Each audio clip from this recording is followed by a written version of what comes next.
Hello നമസ്കാരം. അപ്പോൾ നാളത്തെ എപ്പിസോഡിൻ്റെ സ്റ്റോറിയാണ് പറയാനായിട്ട് പോകുന്നത് കേട്ടോ. അപ്പോൾ നാളത്തെ എപ്പിസോഡിൽ എന്തൊക്കെ കാര്യങ്ങളാണ് സംഭവിക്കാൻ പോകുന്നത് നമുക്ക് നോക്കാം. എല്ലാവരും ഈ സ്റ്റോറി മുഴുവനായിട്ട് കേൾക്കുക, അതുപോലെ സപ്പോർട്ട് ചെയ്യുക കേട്ടോ. അങ്ങനെ എല്ലാ കാര്യങ്ങളും അലീനയെ ഏൽപ്പിച്ചിട്ട് വൈജയന്തി പോവാ കേട്ടോ. ഡോറ് അടയ്ക്കണം, ഗേറ്റ് അടയ്ക്കണം. ഞാൻ പോയി കഴിഞ്ഞാൽ ഉച്ചയ്ക്ക് ഉണ്ണാനായിട്ട് നമ്മുടെ ബാലചന്ദ്രൻ വരും. ബാലചന്ദ്രൻ വരുമ്പോൾ വിളമ്പി കൊടുക്കണം. പക്ഷേ അതിൻ്റെ മുന്നേ തന്നെ അമ്മയുടെ മുന്നിൽ വെച്ചിട്ടാണ് ഇത്രയും കാര്യങ്ങൾ പറയുന്നത്. പക്ഷെ അതിന് മുന്നേ തന്നെ ബാലചന്ദ്രൻ്റെ അടുത്ത് ഇതുവരെ ഒരാളും കിന്നാരം പറയാനൊന്നും നിന്നിട്ടില്ല, നീ ആയിട്ട് ഇനി അതിന് പോയി നിൽക്കണ്ട എന്നുള്ള രീതിയിലൊക്കെ സംസാരിച്ചിട്ടുണ്ട് കേട്ടോ. അപ്പോൾ അങ്ങനെ വൈജയന്തി പോവാണ്. പോയതിന് ശേഷം മുത്തശ്ശി പറയുന്നുണ്ട്, മോള് പോയി ആ കഥ അടച്ചിട്ടും ഗേറ്റൊക്കെ അടച്ചിട്ട് വാ, എന്നിട്ട് ഞാൻ തന്നെ കഴിച്ചോളാം എന്ന് പറഞ്ഞിട്ട് മുത്തശ്ശി ആ ഭക്ഷണം വാങ്ങിച്ച് കഴിക്കണം. അങ്ങനെ അതിനുശേഷം കാണിക്കുന്നത് നമ്മുടെ ബാലചന്ദ്രൻ വീട്ടിലേക്ക് ഉണ്ണാൻ വരുന്നതായിട്ടാണ്. ആ സമയത്താണ് എപ്പിസോഡ് അവസാനിച്ചത്. ബാലചന്ദ്രൻ ഇറങ്ങി കോളിംഗ് ബെല്ലടിക്കുമ്പോൾ ഡോറ് തുറക്കുന്ന അലീനയെ കാണിച്ചുകൊണ്ടാണ് എപ്പിസോഡ് അവസാനിച്ചത്. അങ്ങനെ ബാലചന്ദ്രൻ ഉണ്ണാനായിട്ട് വന്നേക്കാണ്. അപ്പോൾ ഭക്ഷണമൊക്കെ റെഡിയായോ എന്ന് ചോദിക്കുകയാണ് അലീനയോട്. റെഡി ആയിട്ടുണ്ടെന്ന് പറയട്ടോ.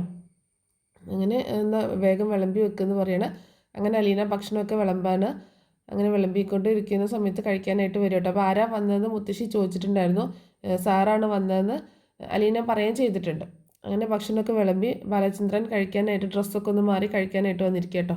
അങ്ങനെ കഴിച്ചുകൊണ്ടിരിക്കുമ്പോൾ നല്ല ടേസ്റ്റ് ഉണ്ട് കേട്ടോ കറികൾക്കൊക്കെ. അപ്പോൾ ചോദിക്കുന്നുണ്ട്, ആരാ നിന്നെ പഠിപ്പിച്ചത് ഇങ്ങനെ കറികളൊക്കെ വെക്കാനായിട്ട്, നല്ല ടേസ്റ്റ് ഉണ്ടല്ലോ എന്ന് പറയുമ്പോൾ അലീന പറയുന്നത്, സ്നേഹനികേതനത്തിൽ ഞാൻ ഇടയ്ക്കൊക്കെ കറികളൊക്കെ വെക്കുമായിരുന്നു, അവിടെ നിന്ന് പഠിച്ചതാണ്. അവിടെ ഉള്ളവരും പറയുമായിരുന്നു ഇങ്ങനെ നല്ല ടേസ്റ്റാണ്, കറിക്ക് നല്ല ടേസ്റ്റാണെന്ന് പറയുമായിരുന്നു എന്ന് പറയാം കേട്ടോ. എന്തായാലും നല്ല ടേസ്റ്റ് ഉണ്ട് നിൻ്റെ കറികൾക്കൊക്കെ. രാവിലെ ഞാൻ കഴിച്ചില്ല, അപ്പോൾ എന്തായിരുന്നു വൈജയന്തിയുടെ റിപ്ലൈ എന്ന് ചോദിക്കുകയാണ്. നല്ല അഭിപ്രായമാണ് പറഞ്ഞത്, കറികളൊക്കെ ഇഷ്ടപ്പെട്ടു, സാമ്പാറും ചമ്മന്തിയൊക്കെ ഇഷ്ടപ്പെട്ടു, ചായ ഉണ്ടാക്കി കൊടുത്തതും ഇഷ്ടപ്പെട്ടു എന്ന് പറയട്ടോ. വൈജയുടെ അടുത്തുനിന്ന് ഇങ്ങനൊരു സംസാരം, ഒരു പോസിറ്റീവ് വാക്ക് കിട്ടുകയെന്ന് വെച്ചിട്ടുണ്ടെങ്കിൽ വലിയ പാടാണ്. എന്താണെങ്കിലും അങ്ങനൊരു നല്ല അഭിപ്രായം കിട്ടിയ സ്ഥിതിക്ക് നീ രക്ഷപ്പെട്ടു. ഇനി വൈജ വല്ലാണ്ടൊന്നും നിന്നെ ബുദ്ധിമുട്ടിക്കത്തില്ല. കാരണം നന്നായി ഭക്ഷണമൊക്കെ ഉണ്ടാക്കി നന്നായി കാര്യങ്ങളൊക്കെ ചെയ്യുകയാണെന്നുണ്ടെങ്കിൽ വലിയ കുഴപ്പമൊന്നുമില്ലാതെ തട്ടിമുട്ടിയും പോകാനൊക്കെ പറ്റും. ഒന്ന് നോക്കിയും കണ്ട് നിന്നാൽ മതി. ഈ എടുത്ത് ചാട്ടവും വാശിയും കുറുമ്പൊക്കെ തന്നെ ഉള്ളൂ ആൾക്ക്. വലിയ കുഴപ്പമൊന്നുമില്ല. ചിലപ്പോൾ നിന്നെ ഇഷ്ടപ്പെട്ട് കഴിഞ്ഞാൽ നിന്നോട് സ്ഥിരമാക്കാനും മതി എന്നൊക്കെ പറയാട്ടോ. അപ്പോൾ അല്ലെങ്കിലും ഞാൻ ഇവിടുന്ന് എവിടെ പോവാനാ, ഞാൻ ഇനി ഇവിടെ തന്നെ ഉണ്ടാവുള്ളൂ എന്ന് പറയട്ടോ അലീന. നീ എന്താ അങ്ങനെ പറഞ്ഞെന്ന് ചോദിക്കുകയാണ് ബാലചന്ദ്രൻ. ഒന്നുമില്ല, പ്രത്യേകിച്ചൊന്നുമില്ല, ഞാൻ ഇവിടെ മുത്തശ്ശിയുടെ കാര്യങ്ങളൊക്കെ നോക്കി ഞാൻ ഇവിടെ തന്നെ ഉണ്ടാവും. ഞാനിനി ഇവിടുന്ന് എങ്ങോട്ട് പോവാൻ വേറെ സ്ഥലമില്ലല്ലോ, സ്നേഹനികേതനൊന്നും ഇല്ലല്ലോ എന്നാ ഞാൻ ഉദ്ദേശിച്ചതെന്ന് പറയണേ. അങ്ങനെ പിന്നീട് കാണിക്കുന്നത് നമ്മുടെ ഗ്രേസമ്മയുടെയും മാമച്ചായൻ്റെ രേവതിക്കുട്ടിയുടെ സീനൊക്കെ ആട്ടോ. അങ്ങനെ മാമച്ചാൻ രേവതിക്കുട്ടിയെ വിളിക്കുന്നുണ്ട് കേട്ടോ. വിളിച്ചിട്ട് കുറച്ച് കാശ് കൊടുക്കണം, നിൻ്റെ ശമ്പളമാണെന്ന് പറയാം കേട്ടോ. അത് വാങ്ങിക്കുമ്പോൾ രേവതിക്കുട്ടിക്ക് എന്തോ ഒരു വല്ലായ്മ തോന്നുകയാണ്. അപ്പം മാമച്ചായൻ പറയുന്നുണ്ട്, നീ ചോദിക്കാൻ മറന്നാലും ഞങ്ങൾ തരാൻ മറക്കരുതല്ലോ, കാരണം ഞങ്ങളല്ലേ നിന്നെ ഇവിടെ ജോലിക്ക് എടുത്തേക്കുന്നത്, അപ്പോൾ അതിൻ്റെ ശമ്പളം കറക്റ്റായിട്ട് നിനക്ക് തരണമല്ലോ എന്ന് പറയണേ. അപ്പോൾ അത് വാങ്ങിക്കുന്നതിനൊരു മടി കാണിക്കുക കേട്ടോ രേവതിക്കുട്ടി. വാങ്ങിക്കുമെന്ന് പറഞ്ഞ് നിർബന്ധിക്കുകയാണേ. അങ്ങനെ രേവതിക്കുട്ടി ഇത് വാങ്ങിക്കുക കേട്ടോ. അങ്ങനെ അത്രയും കാശ് കയ്യിൽ കിട്ടുമ്പോൾ എന്ത് ചെയ്യണമെന്ന് അറിയാതെ ഇങ്ങനെ നോക്കി നിൽക്കുകയാണ്.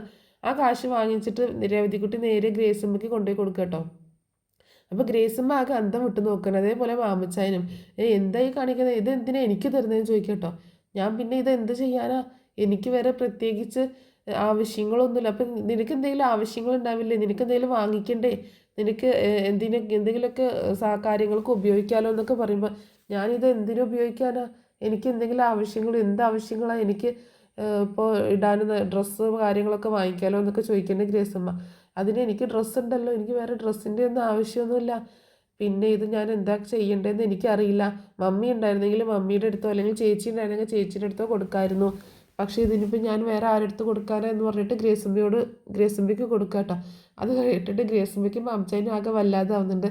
ഗ്രേസമ്മ പറയുന്നുണ്ട്, നമുക്കൊരു കാര്യം ചെയ്യാം, രേവതിക്കുട്ടിയുടെ പേരിൽ ഒരു ബാങ്ക് അക്കൗണ്ട് തുടങ്ങാം, അപ്പോൾ അവളുടെ ശമ്പളം മുഴുവൻ അക്കൗണ്ടിൽ ഇട്ട് വെക്കാലോ.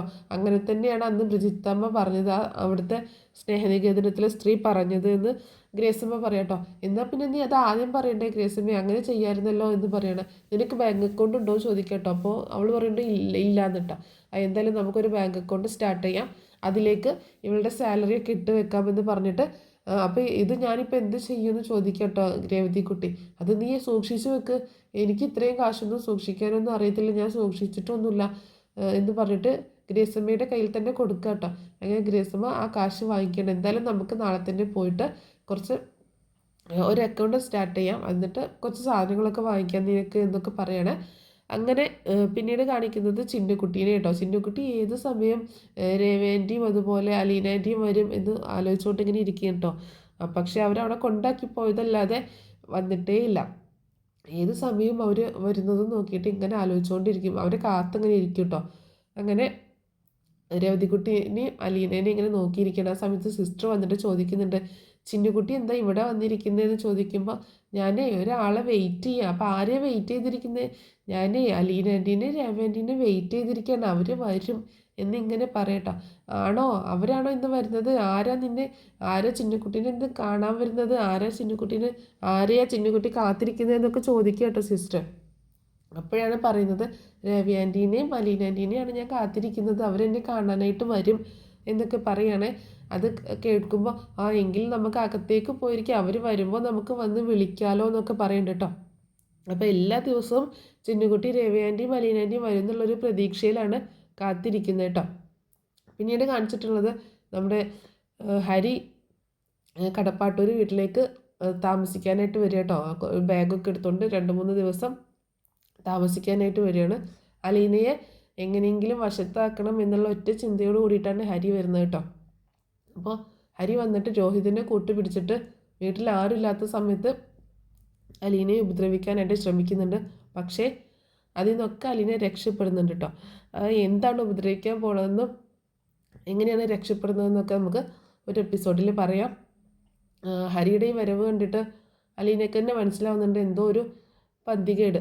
ഹരി എന്നിട്ട് അലീനയോട് പറയുന്നുണ്ട്, നീ എൻ്റെ അടുത്ത് നിന്ന് അവിടുന്ന് രക്ഷപ്പെട്ടു പോകുന്നതല്ലേ, ഇതും എൻ്റെ വീട് തന്നെയാണ്, ഇവിടുന്ന് നിനക്ക് രക്ഷപ്പെടാനൊന്നും പറ്റത്തില്ല, ഇത് എൻ്റെ വീടാണ്, ഞാനിനി ഇവിടെ കുറച്ച് ദിവസം താമസിക്കാനുണ്ടാവും, നിന്നെ എങ്ങനെ എൻ്റെ വരുതിയിലേക്ക് കൊണ്ടുവരണം എന്നൊക്കെ എനിക്കറിയാം എന്നൊക്കെ പറഞ്ഞ് അലീനയെ വെല്ലുവിളിക്കുക കേട്ടോ.